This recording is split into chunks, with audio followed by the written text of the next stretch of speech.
Is it our fourth or fifth video? Do we count the last one? We have to, because our video was pulled while we were midstream as we were watching Bloody New Year, which is a bloody horrible movie, and I'm sure the Google algorithm noticed that we were watching such a bad movie, and it didn't want us to share it with more people, so it cut us off. I think it was censorship. I think we were censored because of our opinion about the movie.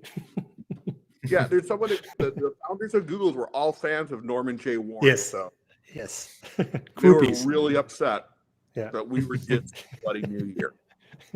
But, yeah, too bad that didn't work out.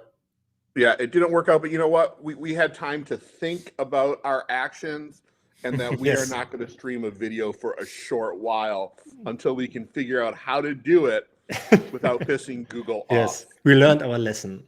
We did learn our lesson. So welcome back to another edition of Grindhouse Chic. I am one of your three hosts, Robert Schneider, as always from Germany, Oliver, and from Ohio. Ohio. We're Gleeful place, Matt Armstrong. How are you guys? How are you guys? Good. How you guys doing? I am dead tired today. Yeah, me too. Yeah. Too many movies. I'm sorry? Too many movies I had this week. I barely watched any this week. I started watching another disc from the folk horror box set, and as I was watching, I'm like, I realized I just wasted over $100 on something that I will never watch again, and I'm actually thinking about selling it. Yeah. I think a lot of people will have the same opinion about the box set. It's just boring. Those movies are boring. With the exception of Allison's Birthday. That one I thought was kind of cool because it had a very nihilist ending to it. Okay. Yeah. Have you seen a folk horror movie that wasn't kind of like slow and boring though? Yeah, Wicker Man I think was slow or boring, and I actually liked Midsummer, both versions of it. Yeah, that is. Yeah. Okay, you got me. Yeah. I hope the Arrow box set, the Shawscope box set, is not the same. I hope it's better. The Shawscope box set is freaking amazing. Now, if you don't want to spend the money on it, go to Arrow's streaming service. All of the Shawscope is up there. Yeah. And I think it's like $5.99 a month. Oh, that's a good price. Yeah. I think you can stream them first, and then if you like them, buy the box set. Well, the box set's limited, so who knows how long it'll be available for. But it's also pricey, so... But let's talk about our main movie. Yeah, let's talk about Liquid Sky. I have a history with this movie, but Oliver and Matthew, this is the first time you've seen it. But you go first this time, I think, Robert. All right. You go first this time. So, the first time I ever heard about this movie was on Siskel and Ebert show back in the day. And they had me at UFO on top of apartment building, kills the men this woman is having sex with. I'm like, and it looked new wave punk rock, so back when I was a little kid, that's the kind of music I was enamored with, so I always wanted to see Liquid Sky. I was a little young when it came out, so I didn't see it till many, many years later on VHS. And when I saw it, I must have been about I was either a freshman or sophomore in college. And the movie was everything I wanted it to be. It was like a David Lynch film, but not as good.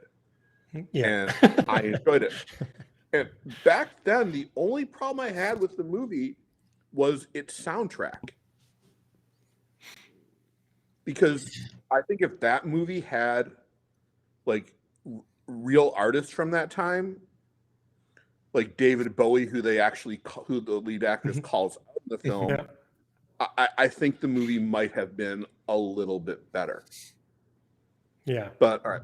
So many years later, I saw it again at a film collective when I lived in Kansas City, and the girl who ran it actually announced at that point that Vinegar Syndrome would be releasing it the following year. So I was really excited to not only see it again, but see it with a group of people. Mm-hmm. Of course, the reaction was mixed. A lot of people did hate it, but there were people there that just loved it because they understood what that movie was. It was an anti-rape film.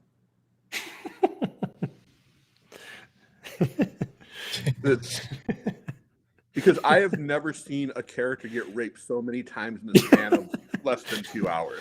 Yeah, that's true.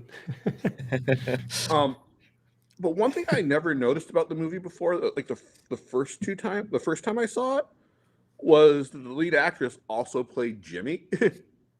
Yeah. Yeah. Which yeah. is the first time in I'm going to guess, any movie where the actor blew herself. The first and last movie, probably. We don't know about that. We don't know. I don't know. But yeah. I thought it was, I still think that this movie is a slice of history of New York City at the time.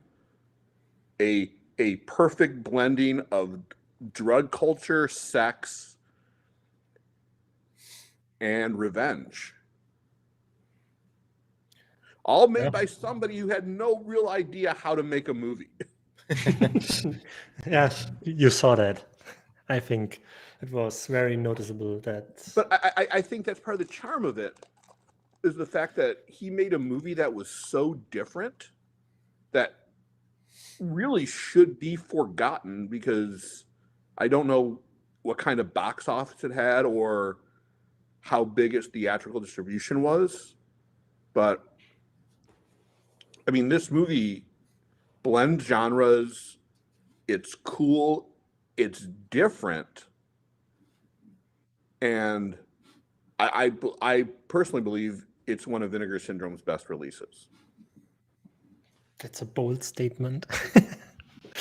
I mean, seriously, what as someone who's, I think, watched, I haven't watched everything because there's still a bunch of stuff I have still unwrapped, but you're pretty close though. I don't know. I think the movie's a masterpiece. All right. It's I don't know. I can see why you say that. I can see why they say it on the Blu-ray case on the back.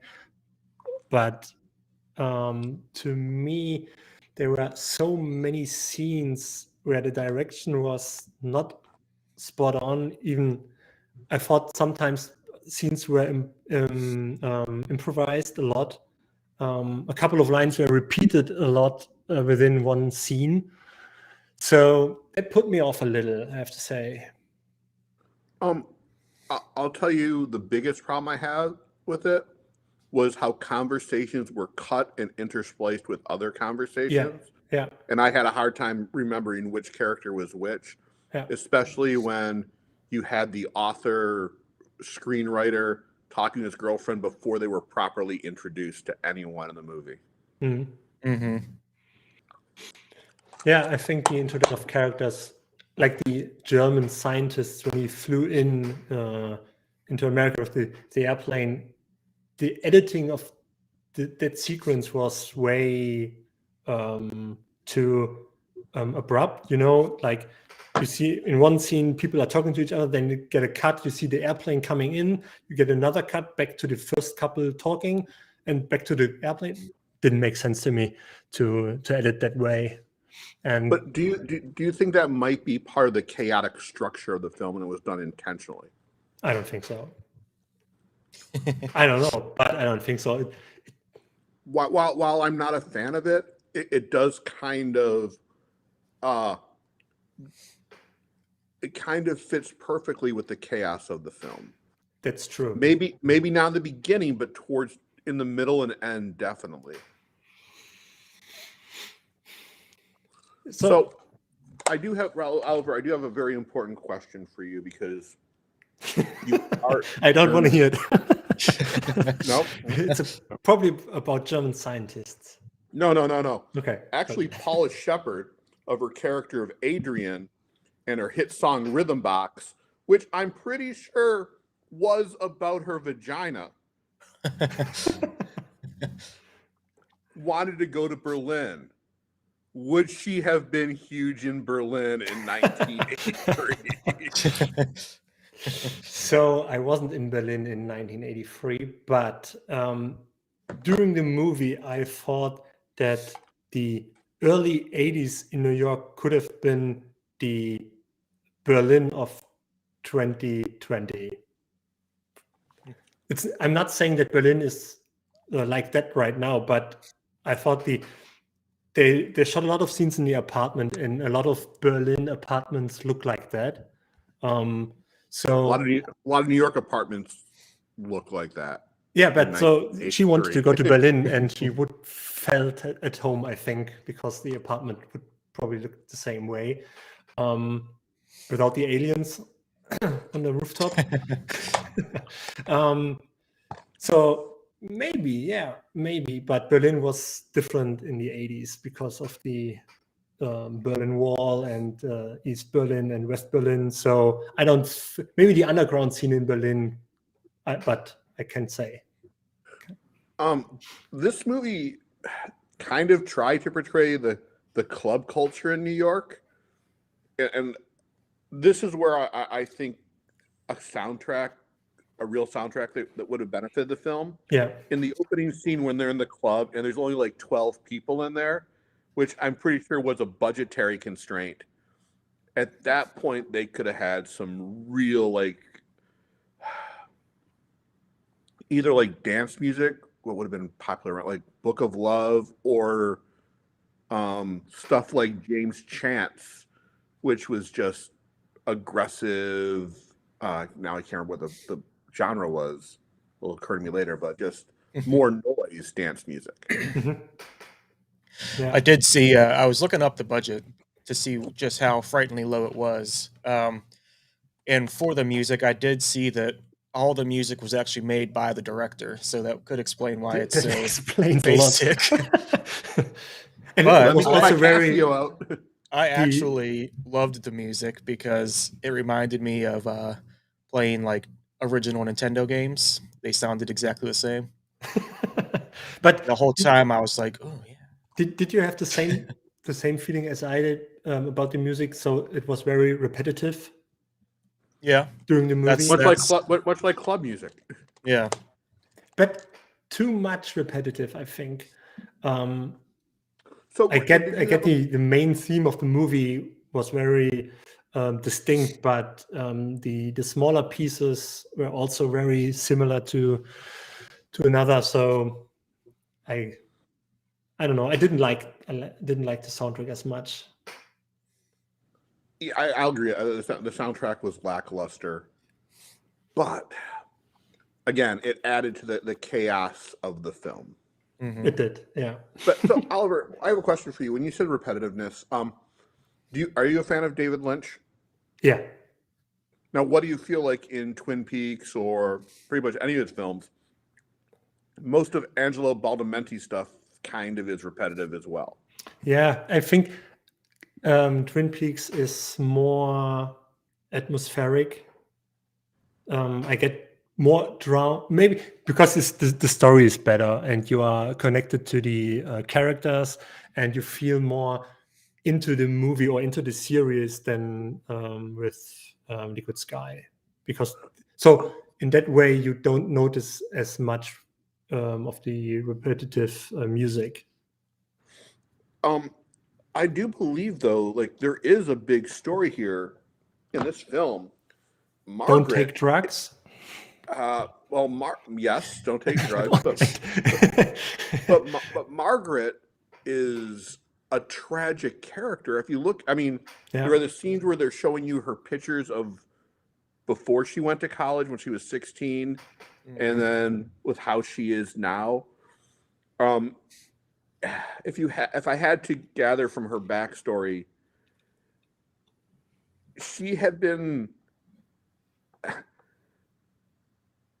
is somebody who has been taken advantage of a lot, and I'm going to guess everybody from her professor. It seems like she's been through a lot of sexual agony in her life, which is what she is, which is why she hides behind drugs for other reasons compared to Jimmy or her roommate, who just seem to do them for the fun of it. Yeah, she And- also hides behind makeup. Yeah. Yes. Because she So, doesn't yeah. like who she really is because Yeah. of all the stuff that has happened to her, which makes Liquid Sky probably one of the most inventive revenge films ever made before Yeah. 1983. Yeah. Once she realized what she can do, it becomes a revenge movie. Well, once she discovers that the bodies can disappear, she realized the opportunity was endless. Yeah. Mm-hmm. But she didn't go far. No, but she did go far because she ended up in the UFO at the end of the film, and Yeah, but she could have picked more guys. yeah. I mean, but I think I because hate of to budget say, reasons, if this she movie couldn't do was that. made by a lesser filmmaker, Yeah. the whole movie would have been a revenge film. From the kills would have been quicker and sooner and quicker in the. Yeah, maybe. Yeah. So, but that's why. Sorry to interrupt, but that's why it's so important that we talk about the movie, because you get new perspectives on different characters and scenes from the movie. Just instead of just thinking about the movie yourself. no, I agree. But so, Matt, you haven't said yet. What's your opinion of the film? Besides that, it reminded you of Nintendo. So usually when I'm watching these movies, I'm taking like at least one full page of notes. I wrote down like 3 short sentences for this movie, and I still cannot figure out if it's because I was like so into it or just so like out of it. I think it's a letter. No, I don't know. I did really enjoy it in a way. One of my favorite like subgenre niches of cinema is like, you know, movies that take place in New York City, so it had that going for me. I kept kind of wondering the whole time if there was a reason why that actress played both characters. It was simple in that speech about androgyny. That's what I was thinking. Okay. Yeah, so I didn't know if it was just to kind of accentuate that, or you know, more for the budget, but I do kind of like the whole, like, I know Oliver hasn't, but Robert, have you seen Welcome Home, Brother Charles? It's another Vinegar Syndrome title. Are you asking me if I have seen the best black exploitation movie where the hero's weapon is his penis and it's not a porno? Yes, No, I'm asking. So yeah, I've really enjoyed that movie, and this movie, in a way, you know, kind of showed me some similarities, not just like, you know, using your genitalia as a weapon, but the whole, like, you know, the director's name is like Famke Johnson, is that right? I can't remember, but No, Slava. no, and Tsukerman. Welcome Home, Brother Charles. Oh, okay. Oh, it's a guy who did Penitentiary. Yeah, But I can't pronounce his name. yeah. But it was kind of the same thing where, you know, when the murdering was happening, it kind of went into like just even the thought of the murder kind of went into the same kind of like fever dream as like this did, where, you know, it went into that, you know, ultra violent, like neon lights instead of showing what was actually happening kind of deal. So I did really like that. So I think while I'm talking about it, I'm realizing that I do actually really like this movie. Another reason to talk about it. I think from a perspective of Vinegar Syndrome's history, this was, I believe,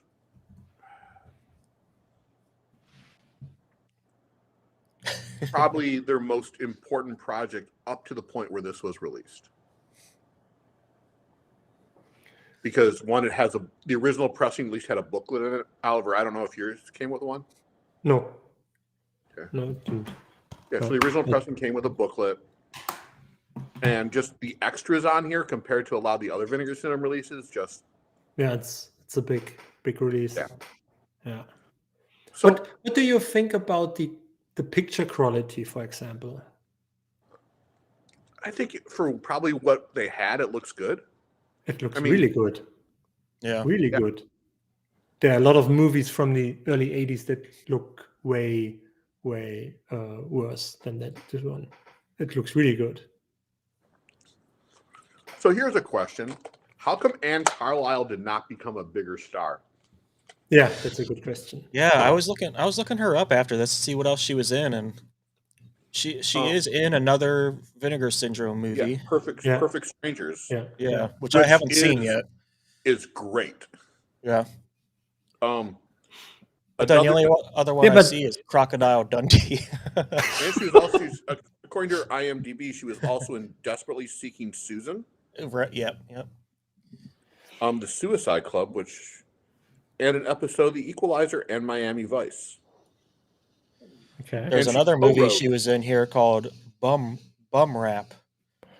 Never heard of it. I'm looking And at she was the co-writer of Liquid Sky.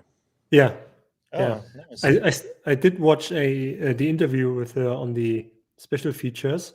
So if I remember correctly, she wasn't really an actress. She stumbled upon acting not by accident, but not on purpose as well, I think. So maybe her intention were never to become a real actress who goes into Hollywood and become a big star. So I don't know, but from what I heard in the interview, it didn't seem like she wanted to be that kind of actress. Yeah. Well, she did great. I thought that, especially the Margaret character, but even the Jimmy character was like really good. Jimmy was the ultimate asshole. Yeah. Yeah. All he I think wa- most all- guys in the movie were really assholes. Well, what I thought was great was at the fashion shoot of how mean everybody was to Margaret, especially the hairstylist and the other guy when they were doing Old MacDonald. Yeah. I don't remember that nursery rhyme being so mean. And why they would say that to her. From that scene, I was getting so anxious of them just preparing this raw chicken meal in their bed. I was like, oh, that like made me cringe more than anything else in the movie. All right. Do you think they were doing real coke during that scene? Maybe for budget reasons. They couldn't that's afford where fake that's coke. where the budget went. All right. Yeah. We have $2.5 million. Yes. 2.49 of it on coke. And the rest for neon colors. So what was your favorite scene from the movie?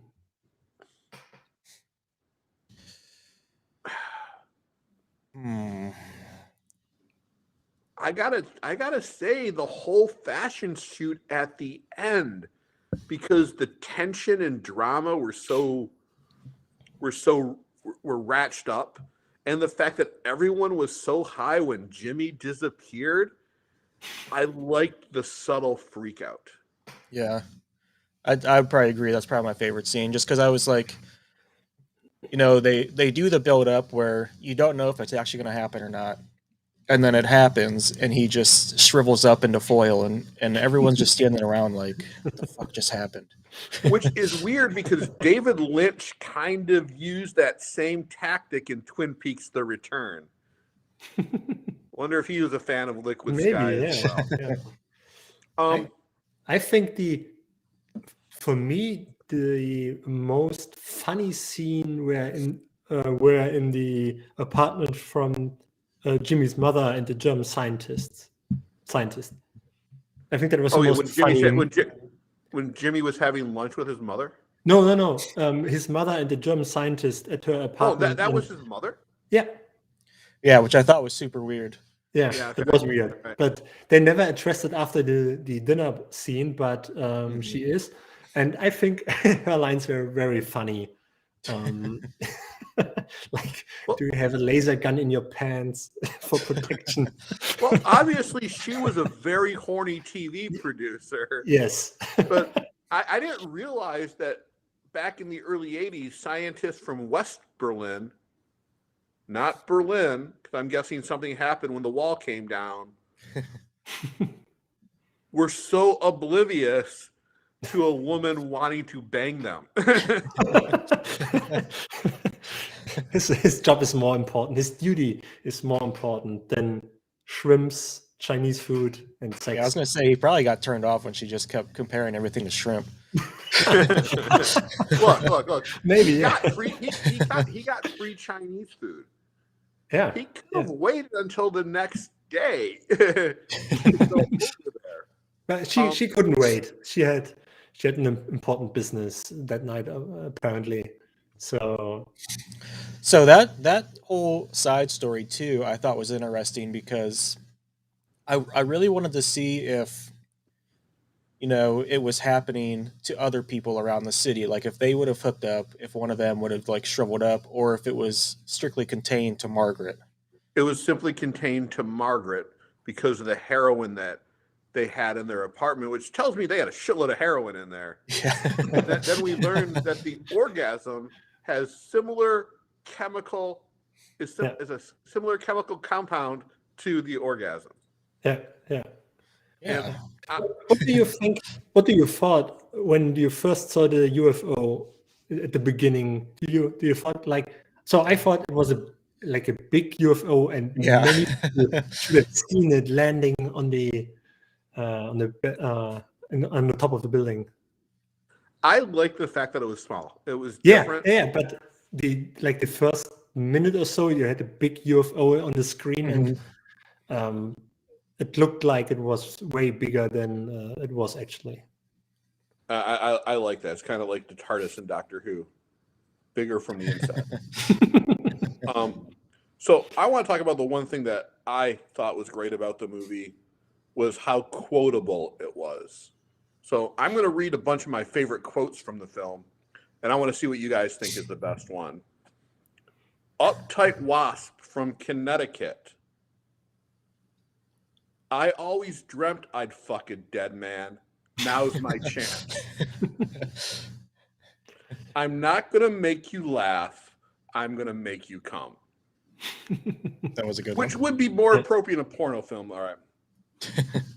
All right. This one confused me. I don't think I'm smart enough to gather what the hidden meaning behind it.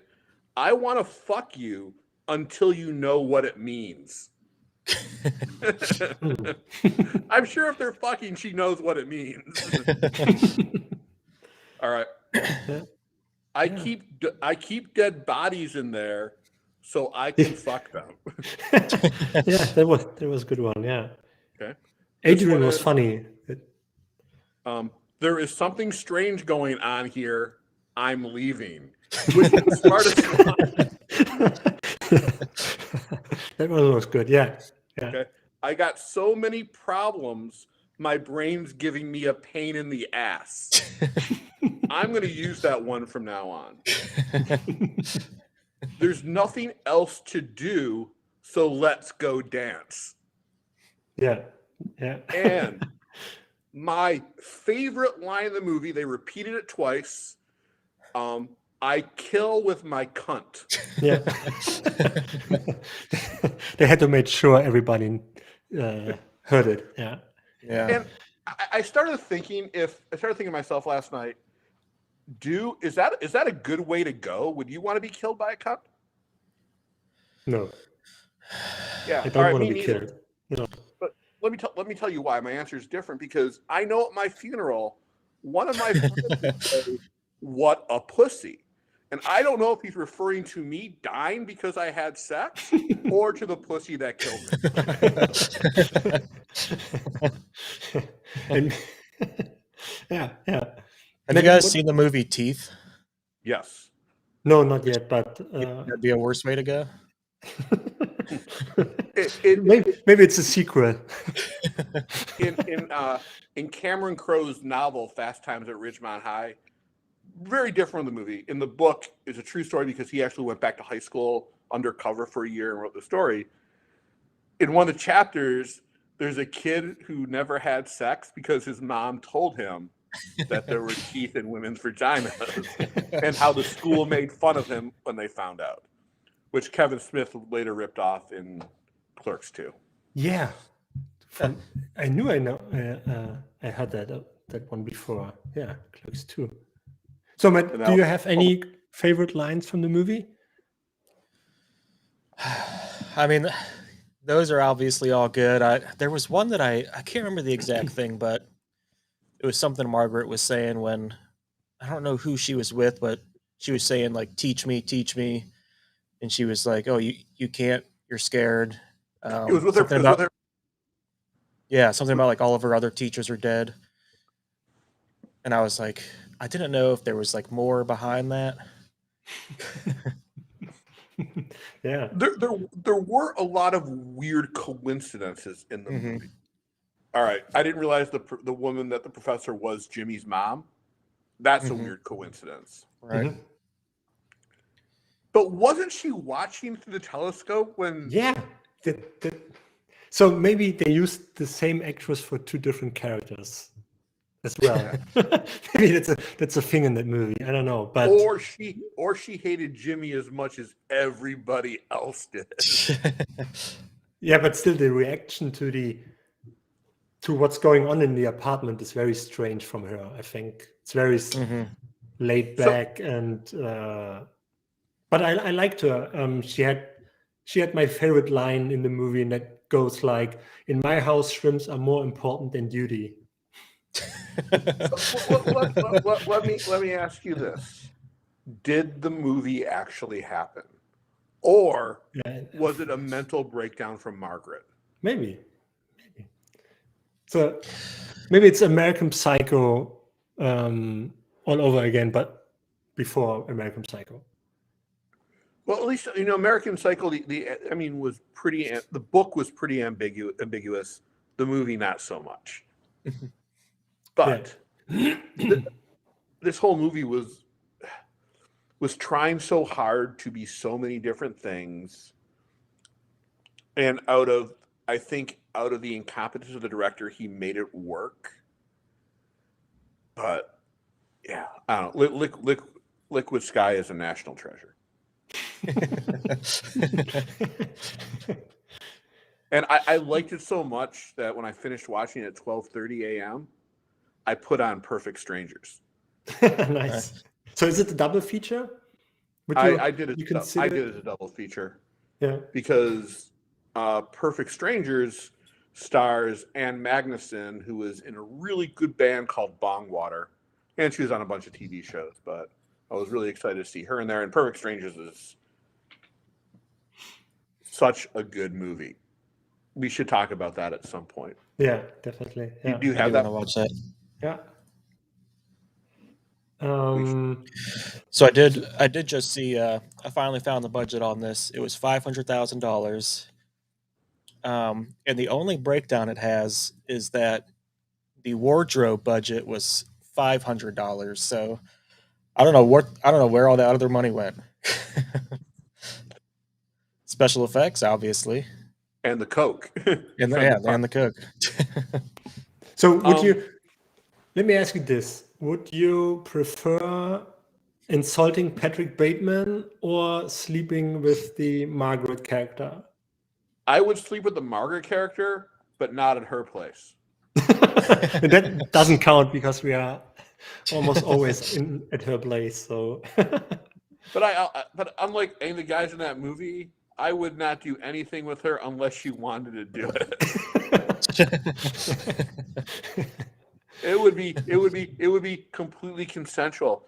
But if it was, that means maybe she would die too, because the only thing that saved her life was the fact that she wasn't having an orgasm while having sex. She would have. She would die.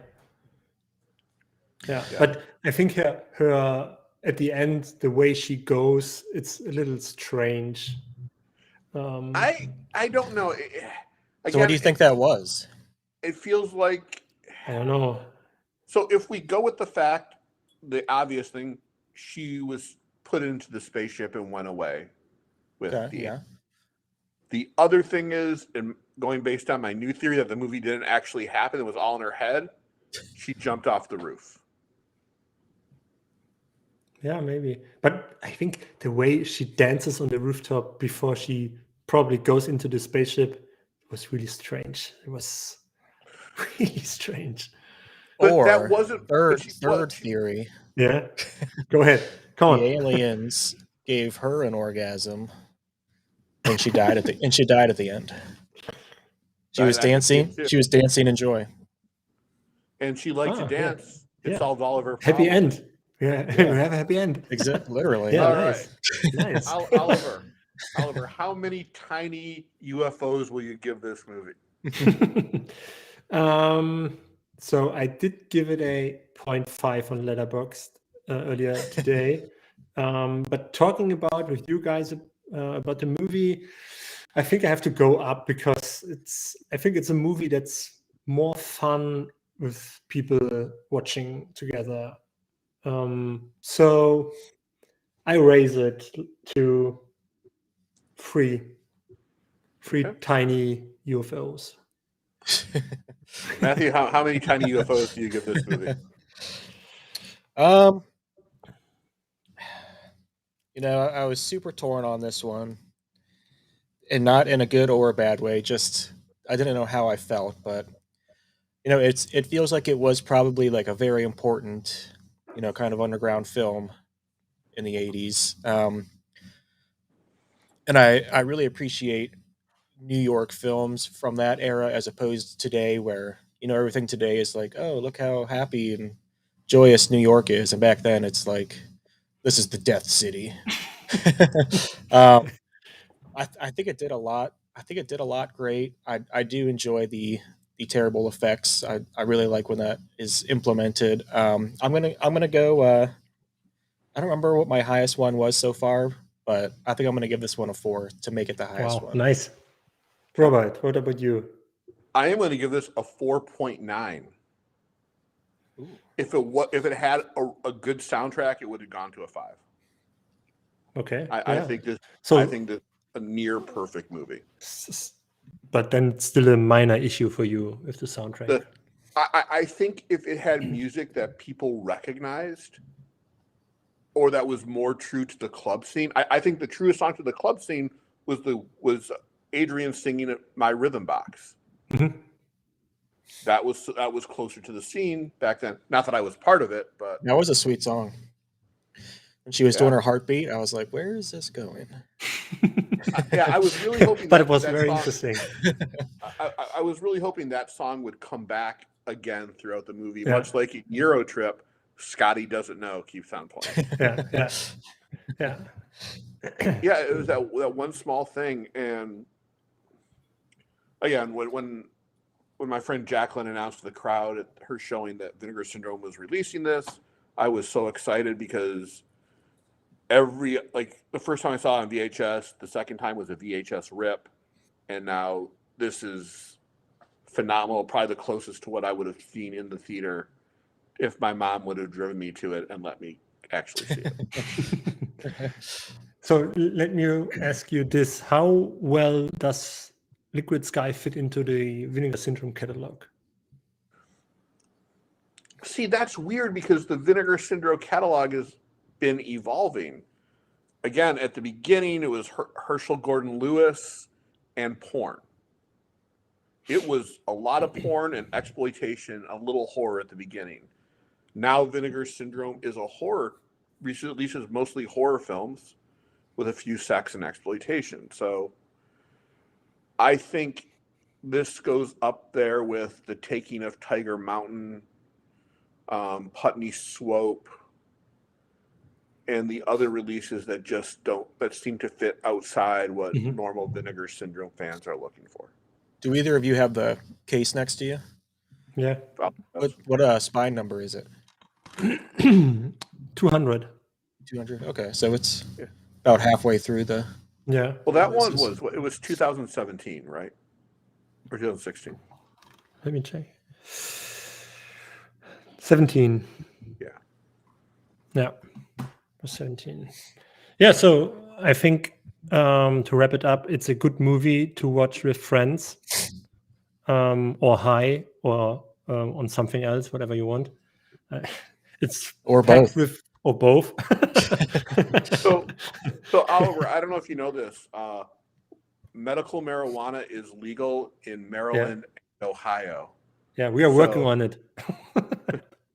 It's weird that you guys don't have it, since Germany in some ways has been so far ahead of us on the curve than other things. Yeah, it's a strange discussion in Germany. Yeah, but we are working on it in the shadows. So yeah, but I think get the Blu-ray from Vinegar Syndrome, because the special feature list is long and dense, and as I think at least see it once, give it a chance, like most Vinegar Syndrome titles, but this one could be very interesting. It's an interesting movie. Normally, I would suggest, if you haven't purchased, to go stream it, but this one is not streaming anywhere legally. No, it's not. And it looks really good on Blu-ray, so I think every stream you can get won't look like that. And it's a wonderful, inventive revenge movie. Yeah. Once it realizes that it's a revenge movie. I think the perspective of the movie is important.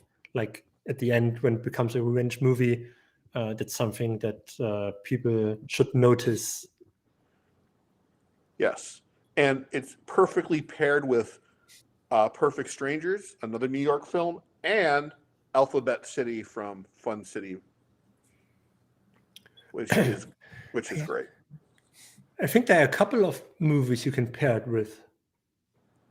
You can create a list of movies you can watch it with. I think I do that on Letterboxd. I think I look for some movies you can pair it with. It's a fun exercise. All right, so let's move on to our discussion of what PG-13 movies that we think should be R-rated. Yeah.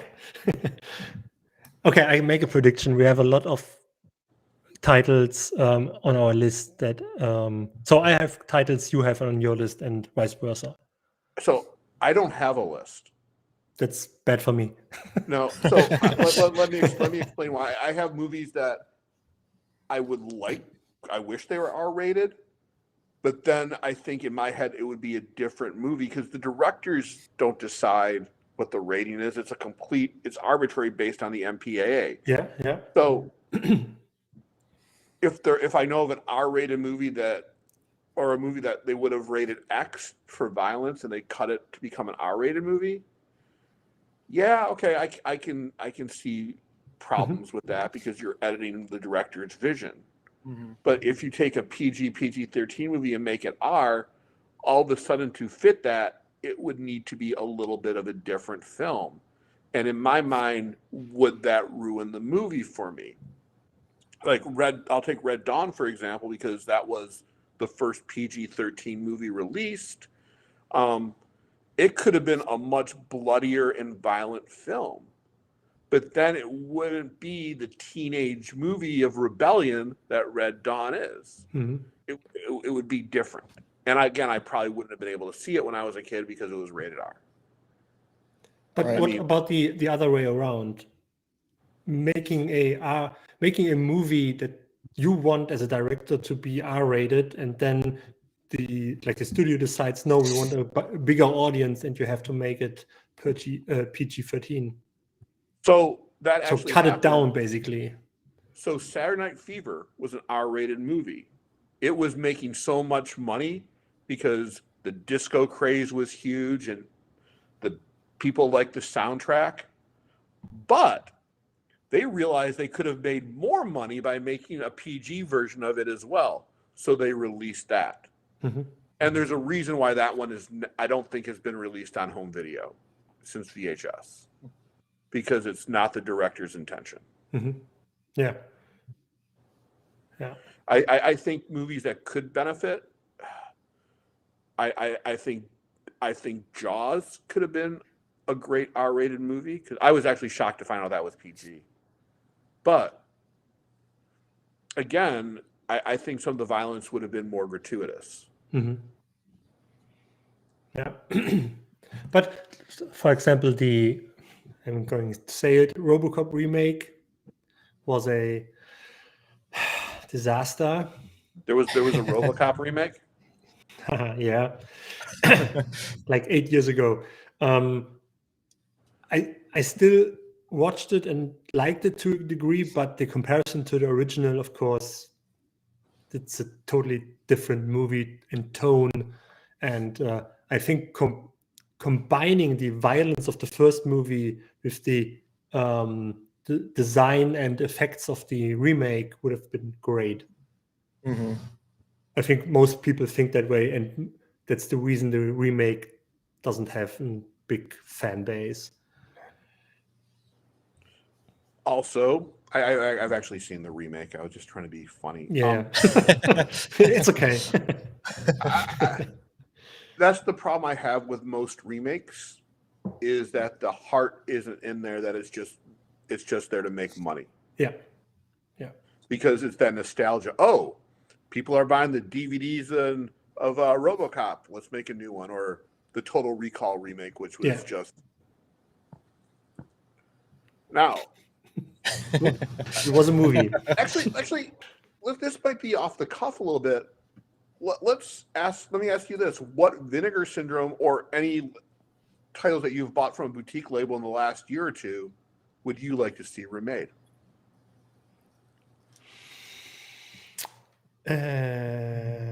Bloody New Year. No. Like I said last week. No.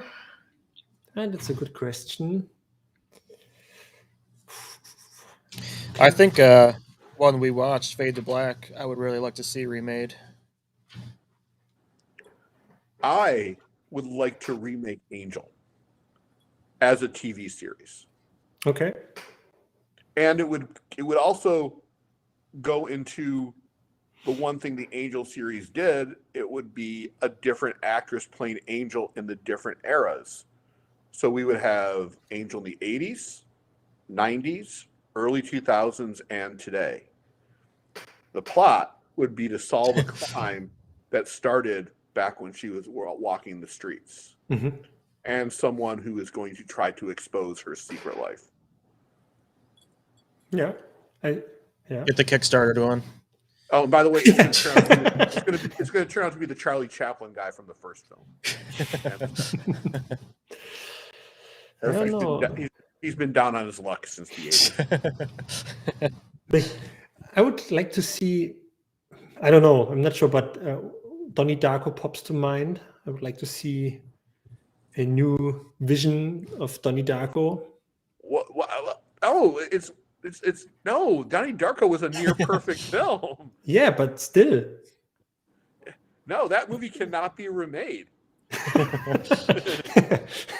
Tell that to those guys who make the remakes. So I'll tell you this. Back in 2006, I was on a commercial shoot for OnStar. And we went to a restaurant called Ivy on the Shore, which is in Santa Monica, and had dinner. The Rock was there, and I'm such a huge Rock fan from wrestling that I went up. He was in the bathroom. He walked out, and I cut a promo on him when he walked out. I'm like, Rock, you beat a lot of people. You beat Stone Cold, you beat Goldberg, but there's one person you never beat, the Paper, because Paper always beats Rock.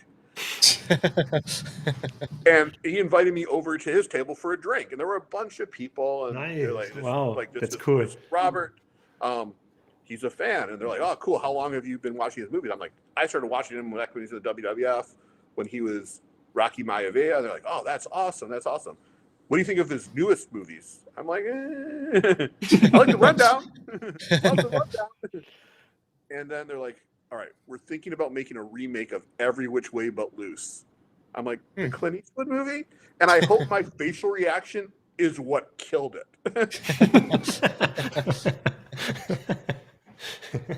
What'd you think of his Walking Tall remake? No one should remake a Joe Don Baker movie, especially as bad as Walking Tall. Is it really that bad?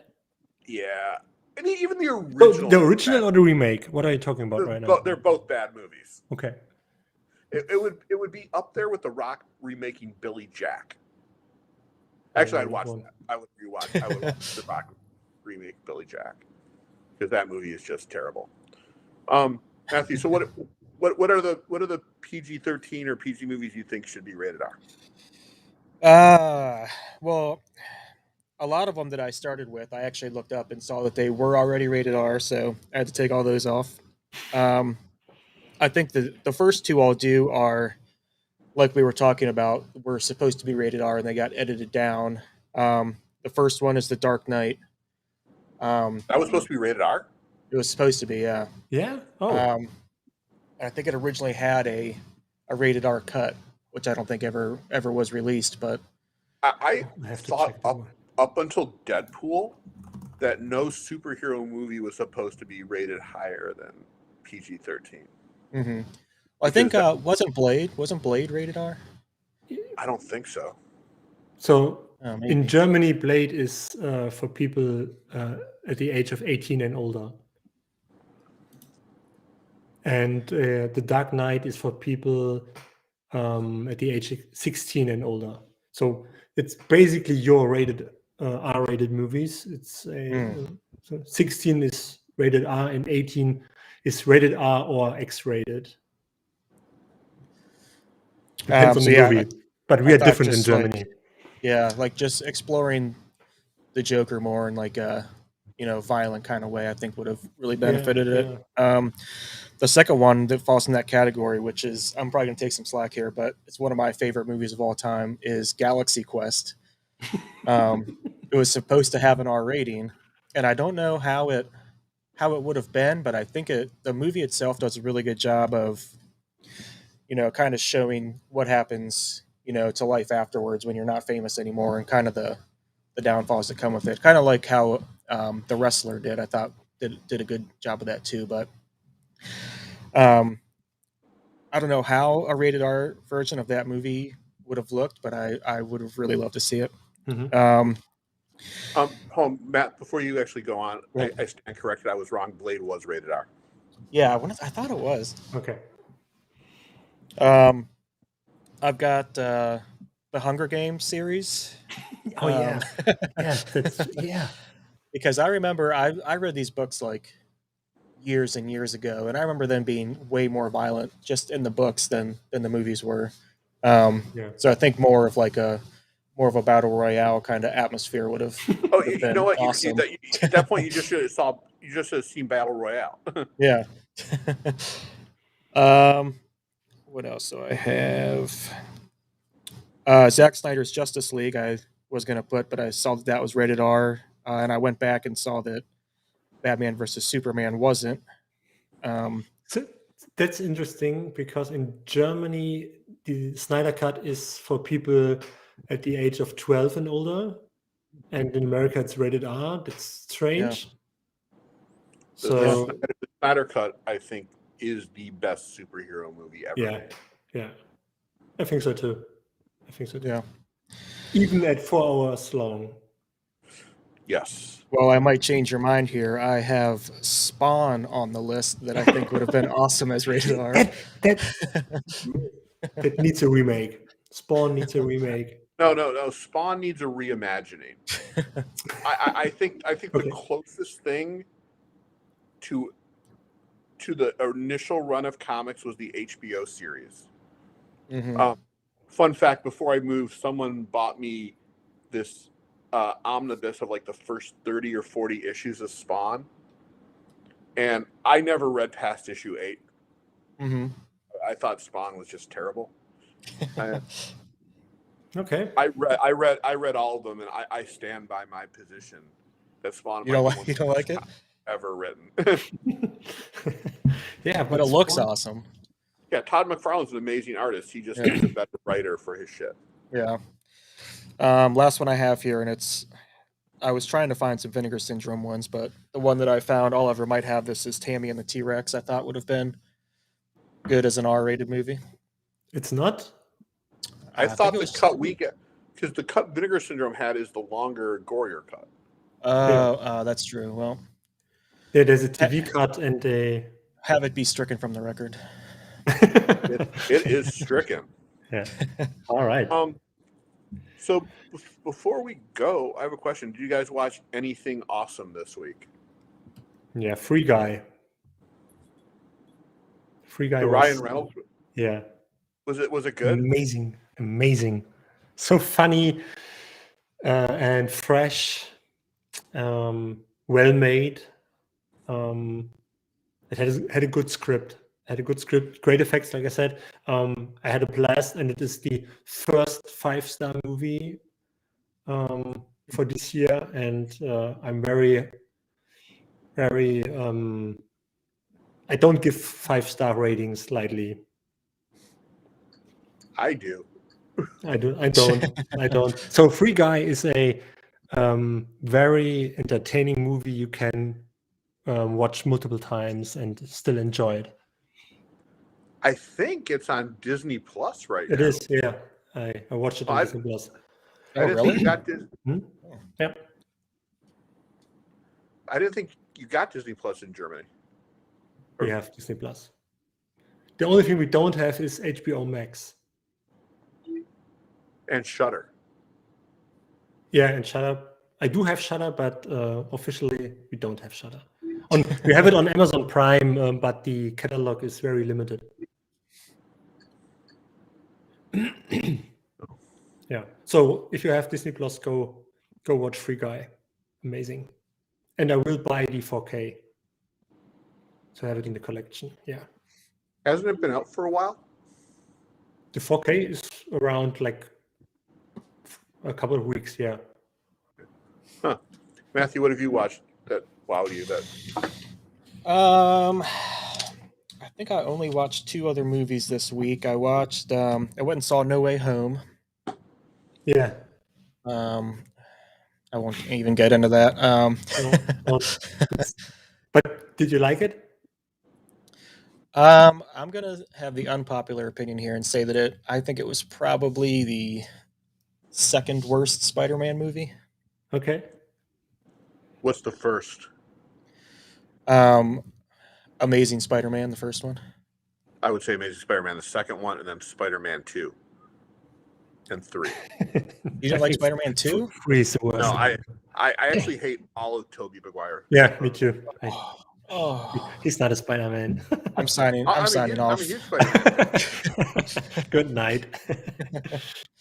But yeah, oh, go ahead. My biggest joy this week that wasn't anything from Vinegar Syndrome was the 4K for V for Vendetta, Nice. which I was able to pick up for $10 at Best Buy. Nice. Yeah. I It's a did great also. movie. I love it. We did have one comment. You want to read it? Bum Ong. Sure. Yeah, nice. Thank you. I think that does it for us this week. What movie Yeah. should we watch next week? That's a good question. I'm going to suggest if we all have Perfect Strangers that we stick with the theme of Anne Carlisle. I don't have it. Then we will not be sticking with the theme of Anne Carlisle. But we have a actor counter going on. Do you remember that? She is in 2 Vinegar Syndrome movies Yes. so far. Yeah, so far. Do you guys have Night Owl? I have to check, maybe. I don't know. I do not. Do Okay. you guys have Putney Swope? No, I put that on my list last time you brought it up to buy it, but I haven't. I have too many titles to remember what I have. And I'm at 52 or so. So I'm gonna throw something out here, see what you think. If not, just throw it right back. Hold on, I'm looking for it.